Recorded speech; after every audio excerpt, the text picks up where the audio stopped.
Hello, let's have a look at programming languages. Now, I guess there's two main types of programming language. These are called procedural or object-oriented languages. Now, the analogy we're going to use here is food.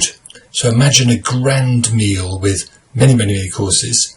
Well, a procedural meal would be one that's eaten course at a time, whereas an object-oriented meal would have one that all the dishes are laid out, all the starters and the mains and the puddings all together.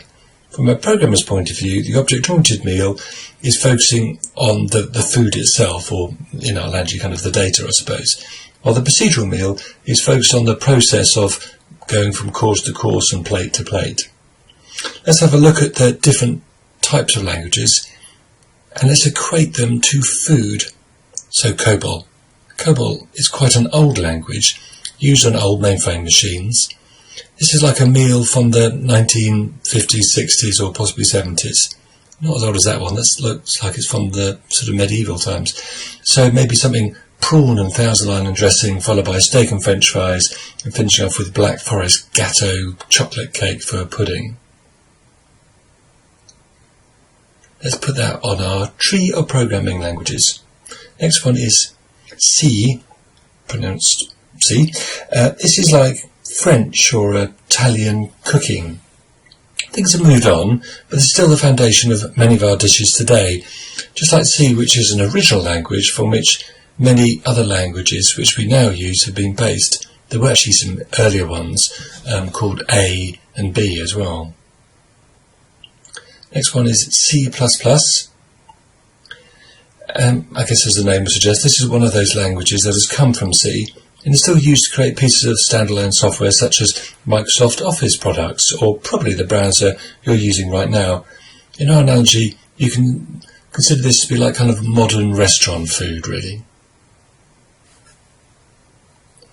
JavaScript. It's got the name Java in there, but that's where the similarity ends. Java can only be run on browsers, so in our food analogy it's a bit like airline food really.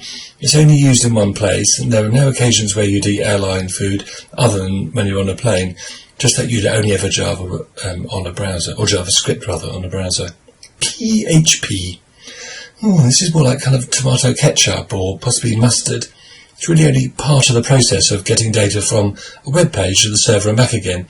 It's not really a programming language in its own right, although its devotees will probably be furious about that. It's just used for that one thing. Python. Pizza. It's versatile, easy to learn, whether we're talking about the food or the language. And yes, it's named after Monty Python's Flying Circus. Java. Java's a bit like a sandwich, really.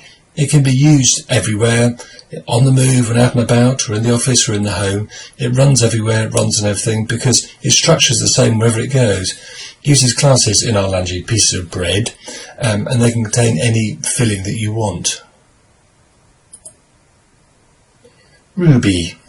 An easy to use language. It comes with a load of library scripts. It's popular in the form of Ruby on Rails, which offers a standard framework for speedy development, but used for web development, mobile and fast. I mean, in our analogy, this is fast food, but it's a server-side script, so it can only be eaten probably in the kitchen of the fast food joint that you bought it from. C#. This is in direct competition with Java, but C# only runs on Windows, so I guess it's more like a wrap. Good for mobile-based, web-based software, but can't be used everywhere. Okay, we'll be looking at programming languages. Thank you for listening.